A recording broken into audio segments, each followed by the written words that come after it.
Good morning. എല്ലാവർക്കും വാർത്തയിലേക്ക് സ്വാഗതം. മഴ മാറാതെ കേരളത്തിൽ കനത്ത മഴയ്ക്ക് സാധ്യതയെന്ന് കാലാവസ്ഥാ നിരീക്ഷണ കേന്ദ്രം മുന്നറിയിപ്പ് നൽകി. എറണാകുളം, ഇടുക്കി, തൃശൂർ, പാലക്കാട്, മലപ്പുറം, കോഴിക്കോട്, വയനാട്, കണ്ണൂർ, കാസർഗോഡ് എന്നീ 9 ജില്ലകളിൽ ഒറ്റപ്പെട്ട കനത്ത മഴയ്ക്ക് സാധ്യതയുണ്ടെന്ന് മുന്നറിയിപ്പ്.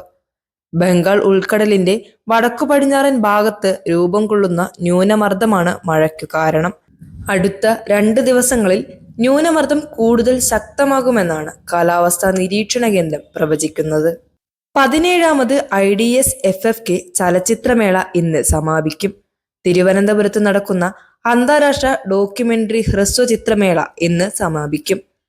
കൈരളി തിയേറ്ററിൽ വൈകുന്നേരം 6 മണിക്ക് നടക്കുന്ന സമാപന ചടങ്ങിൽ മുഖ്യമന്ത്രി പിണറായി വിജയൻ ചലച്ചിത്ര നിർമ്മാതാവ് രാകേഷ് ശർമ്മയ്ക്ക് ലൈഫ് ടൈം അച്ചീവ്മെന്റ് അവാർഡ് ഉൾപ്പെടെയുള്ള അവാർഡുകൾ സമ്മാനിക്കും.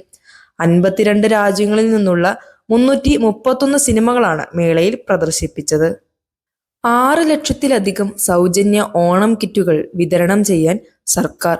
AAY റേഷൻ കാർഡ് ഉടമകൾക്കും ക്ഷേമ സ്ഥാപനങ്ങളിലെ താമസക്കാർക്കും 6,32,910 സൗജന്യ ഓണം കിറ്റുകൾ വിതരണം ചെയ്യാൻ കേരള സർക്കാർ ഭരണാംഗീകാരം നൽകി.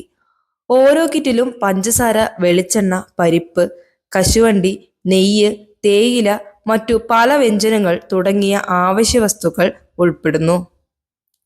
ഇന്ന് ആരംഭിച്ച് സെപ്റ്റംബർ 2 വരെ വിതരണം തുടരും. തിരക്ക് നിയന്ത്രിക്കുന്നതിനായി സെപ്റ്റംബർ 3, 4 തീയതികളിൽ ബഫർ ദിനങ്ങൾ നിശ്ചയിച്ചിട്ടുണ്ട്. മാത്രമല്ല, വെള്ള, നീല കാർഡ് ഉടമകൾക്ക് അധിക അരി വിഹിതം നൽകും. കേരളത്തെ കാത്തിരിക്കുന്നത് വീണ്ടും ഒരു രാഷ്ട്രീയ കൊടുങ്കാറ്റ്. ഞെട്ടിപ്പിക്കുന്ന വെളിപ്പെടുത്തലുകൾ ഉടനെന്ന് മുന്നറിയിപ്പ് നൽകി പ്രതിപക്ഷ നേതാവ്. CPM-നെയും BJP-യെയും കുറിച്ച് വരാനിരിക്കുന്നത് ഞെട്ടിക്കുന്ന വെളിപ്പെടുത്തലുകൾ ആണെന്ന് പ്രതിപക്ഷ നേതാവ് VD സതീശൻ മുന്നറിയിപ്പ് നൽകി. പാലക്കാട് MLA രാഹുൽ മാങ്കൂട്ടത്തിലിനെതിരെയായ ലൈംഗികാരോപണവുമായി ബന്ധപ്പെട്ട വിവാദങ്ങൾക്കിടയിലാണ് അദ്ദേഹത്തിന്റെ ഈ പരാമർശം. ഇന്ത്യൻ ഉൽപ്പന്നങ്ങൾക്ക് 50% തീരുവ ഏർപ്പെടുത്തി US. സാമ്പത്തിക പ്രത്യാഘാതങ്ങൾ വലുതാകുമെന്ന് അനുമാനം. ഇന്ത്യ റഷ്യയിൽ നിന്ന് എണ്ണ വാങ്ങുന്നത് തുടരുന്നു എന്ന് ചൂണ്ടിക്കാട്ടി ഇന്നു മുതൽ അമേരിക്ക ഇന്ത്യക്കെതിരായ വ്യാപാര ഉപരോധങ്ങൾ വർദ്ധിപ്പിച്ചു. താരിഫ് 50% ആയി. ഇന്ത്യ-റഷ്യ വ്യാപാരം ഉക്രൈനിലെ സംഘർഷത്തെ പരോക്ഷമായി പിന്തുണയ്ക്കുന്നതായി US കണക്കാക്കുന്നു. വർദ്ധിച്ച തീരുവയിൽ ഇലക്ട്രോണിക്സ്, സെമി കണ്ടക്ടറുകൾ എന്നിവയെ ഒഴിവാക്കിയിട്ടുണ്ടെങ്കിലും തുണിത്തരങ്ങൾ, രത്നങ്ങൾ, തുകൽ, യന്ത്രങ്ങൾ, സമുദ്രോൽപ്പന്നങ്ങൾ എന്നിവ ഗുരുതരമായി ബാധിക്കപ്പെടാൻ സാധ്യതയുള്ള മേഖലകളാണ്. ഇന്ത്യയുടെ റെഡിമെയ്ഡ് വസ്ത്രമേഖലയുടെ വരുമാന വളർച്ച വർഷം തോറും പകുതിയായി കുറയുമെന്ന് ക്രെഡിറ്റ് റേറ്റിംഗ് ഏജൻസിയായ ക്രിസിൽ മുന്നറിയിപ്പ് നൽകി.